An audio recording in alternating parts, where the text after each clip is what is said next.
Hi, welcome to EleMar Oregon's video blog. Today we're going to talk about sealing your countertops. A lot of people come in worried that natural stone is high maintenance, and that's a myth that's kind of out there. Sealing countertops is a simple thing to do, and knowing when you need to seal, there's some tricks that make it easy to tell. So we carry a really easy to use product called Spray and Seal, and it's a silicone based sealer. So what it does is absorb into the stone, and as it dries, that silicone expands and fills any pores that might be there inside of it.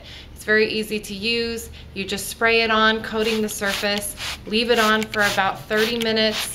During that time, you want to check and see if there are any dry spots, and if there are, you coat that some more. So the idea is that the stone is absorbing as much of the sealer as possible during that half an hour.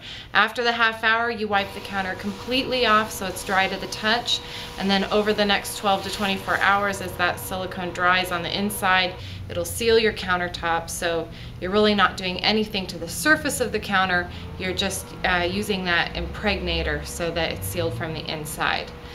So the next question is, when do I seal my countertops? And there's a really easy way to tell. Different products are going to require that you seal at different times. Some products you need to seal in a year, some you need to seal again in 2 years, some 5 years, and there's even some 15-year lifetime guarantee kind of products. It just all depends what kind of sealer was used by your fabricator when they installed the countertops. But the easiest way to tell if your counter needs to be resealed is to check next to the sink.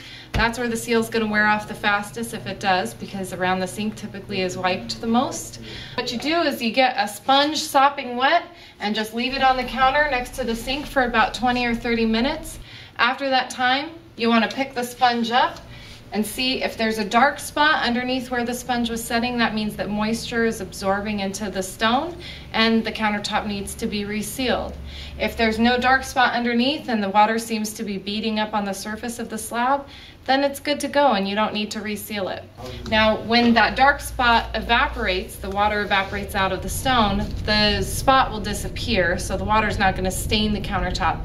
But that is a sign that if something else got on there, such as a red wine or tomato sauce, that could potentially stain if it absorbed into the stone.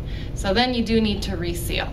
So as you can see, there's really not a whole lot of maintenance required for granite slabs, despite what the common word on the street is. People often ask what type of products they should use or avoid using. There are a lot of cleaners out there formulated for cleaning your stone. Mostly you just want to avoid harsh products that'll end up stripping your sealer off faster than others. So I recommend just a hot washcloth, a hot soapy washcloth, or a product specially formulated for granite.